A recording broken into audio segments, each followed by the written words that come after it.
नमस्कार दोस्तों, स्वागत है आपका चैनल पर।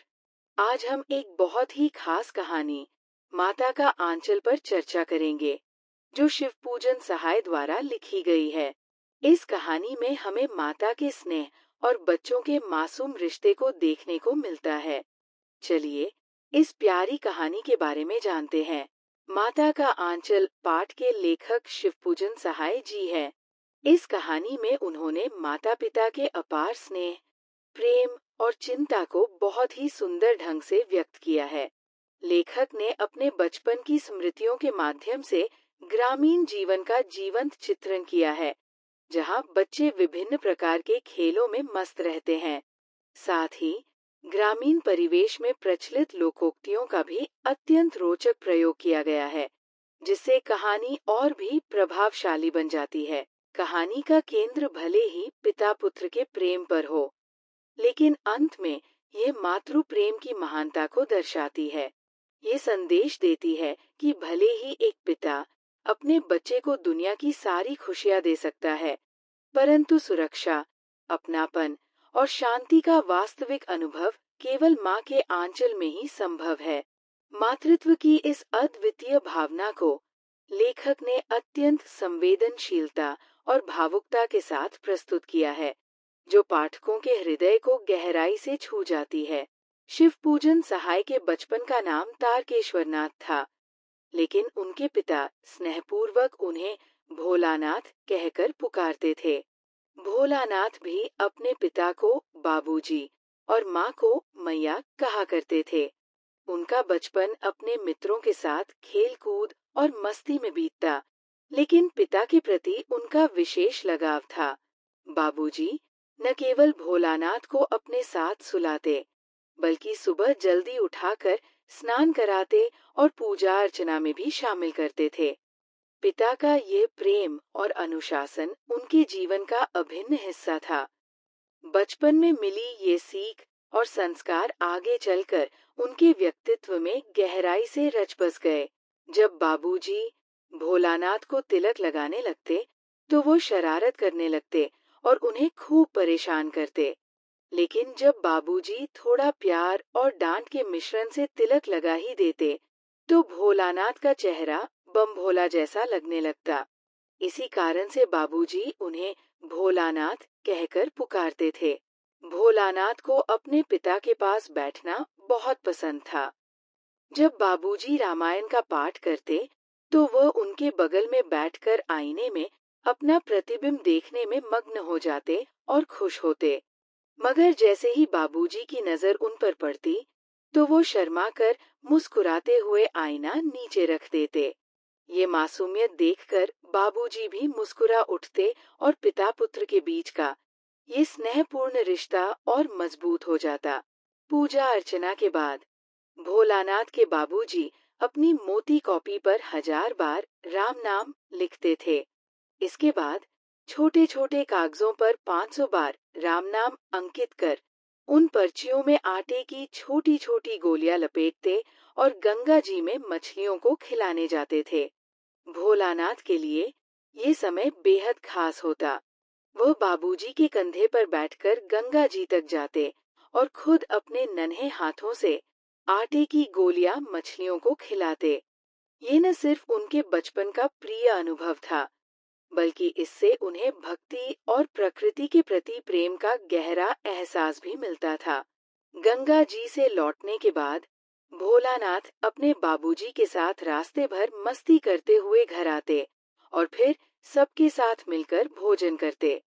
खाने के समय मैया जिद करके पक्षियों के नाम से निवाले बनाती और बड़े प्यार से भोलानाथ को खिलाती। उनका स्नेह इतना गहरा था कि कभी वह उन्हें बाहों में भरकर खूब प्यार करती, तो कभी जबरदस्ती पकड़कर उनके सिर पर सरसों के तेल की मालिश कर देती। भोलानाथ बहुत छोटे थे, इसलिए उन्हें ये सब पसंद नहीं आता और वो बात बात पर रोने लगते। ये देखकर बाबूजी नाराज हो जाते, लेकिन मैया मुस्कुराकर भोलानाथ को संवारने में लगी रहती। वह उनके बालों को अच्छे से गूंथकर उसमें फूलदार लड्डू लगा देती और उन्हें रंगीन कुर्ता व टोपी पहना देती। इस साज सज्जा में भोलानाथ नन्हे कृष्णा कन्हैया जैसे लगते और उनकी मासूमियत सबके चेहरे पर मुस्कान बिखेर देती। भोलानाथ अपने हमउम्र दोस्तों के साथ तरह तरह के नाटक किया करते थे। कभी चबूतरे का एक कोना ही उनका नाटक घर बन जाता, तो कभी बाबूजी की नहाने वाली चौकी उनका रंगमंच बन जाती। इसी छोटे से मंच पर सरकंडे के खंभों पर कागज की चादर डालकर एक मिठाई की दुकान सज जाती। मिट्टी या अन्य चीजों से बने लड्डू, बताशे, जलेबियां करीने से सजा दी जाती, जिससे दुकान एकदम असली लगती।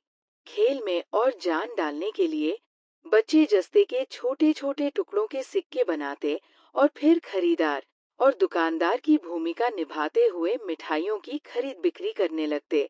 ये खेल उनके लिए जितना मनोरंजक था, उतना ही वास्तविक भी लगता। कभी कभी बाबूजी भी वहां से गुजरते हुए असली पैसों से कुछ मिठाइयाँ खरीद लेते, जिससे बच्चों की खुशी दोगुनी हो जाती और उनका खेल और भी रोचक बन जाता। भोलानाथ और उनके दोस्त नाटकों में अलग अलग कल्पनाएं जोड़ते और हर दिन नया खेल रचते। कभी घरौंदा बनाकर उसमें घर के छोटे छोटे सामान सजा देते, तो कभी शादी की बारात निकालते, जिसमें तंबूरा और शहनाई की धुन पर सभी बच्चे झूम उठते। खेल में पूरी रस्मों की नकल की जाती। दुल्हन को विदा कर लाना भी इस नाटक का हिस्सा होता। खेल के दौरान बाबूजी भी बच्चों की मासूम दुनिया में शामिल हो जाते।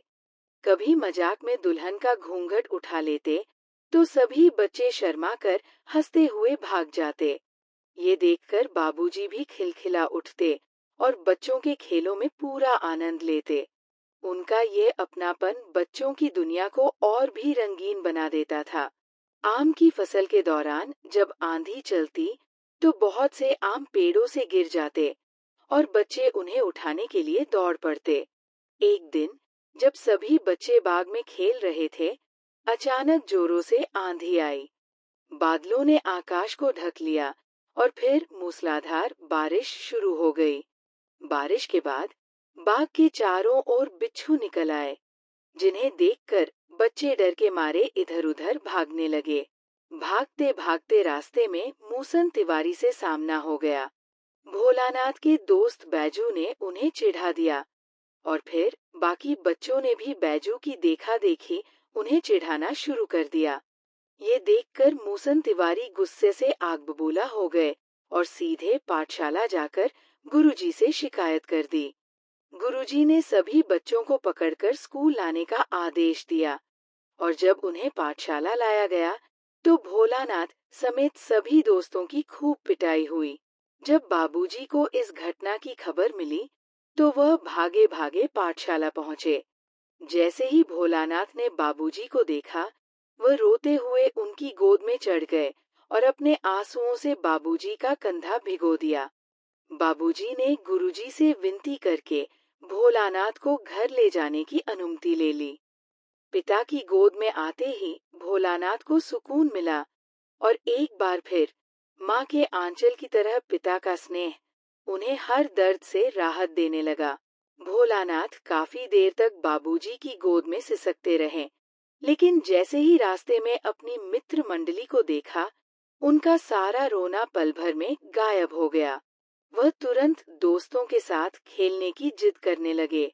उस समय सभी बच्चे चिड़ियों को पकड़ने की कोशिश कर रहे थे, लेकिन चिड़िया तो हाथ नहीं आई। खेल का रुख बदलते ही बच्चों ने एक चूहे के बिल में पानी डालना शुरू कर दिया। वे चूहे के निकलने की उम्मीद कर रहे थे, लेकिन बिल से अचानक एक सांप निकल आया। सांप को देखते ही सभी बच्चे चीखते हुए इधर-उधर भागने लगे। भोलानाथ भी डर के मारे दौड़ पड़े, लेकिन भागते भागते गिर गए। चोटिल और लहूलुहान हालत में किसी तरह घर पहुंचे। जैसे ही घर में कदम रखा, सामने बाबूजी हुक्का पीते हुए बैठे थे। उन्होंने भोलानाथ को आवाज लगाई, लेकिन आज भोलानाथ सीधे अंदर भागे और मैया की गोद में छिप गए। भोलानाथ को इस तरह कांपता और सहमा देखकर माँ की आंखों से आंसू बह निकले। उन्होंने जल्दी से उसके जख्मों की पट्टी की और डर का कारण पूछा। बाबूजी ने भी उन्हें अपनी गोद में लेना चाहा, लेकिन भोलानाथ घबराए हुए थे। इस समय पिता की मजबूत बाहों का सहारा भी उन्हें सुरक्षित महसूस नहीं करा सका। डर और तकलीफ से भरा बाल मन केवल माँ के आंचल में ही सुकून ढूंढ रहा था। माँ का आंचल ही उन्हें सबसे ज्यादा महफूज और सुरक्षित लगने लगा। दोस्तों, यह कहानी हमें माता पिता के अपार स्नेह को दर्शाती है। पिता संस्कार और अनुशासन देते हैं, लेकिन जब बच्चा डरा और असहाय महसूस करता है, तो उसे सबसे ज्यादा सुरक्षित माँ का आंचल ही लगता है। ये कहानी सिर्फ भोलानाथ की नहीं, बल्कि हर बच्चे की भावना को दर्शाती है। अगर आपको ये वीडियो पसंद आया हो, तो लाइक, शेयर और सब्सक्राइब जरूर करें। मिलते हैं अगली वीडियो में।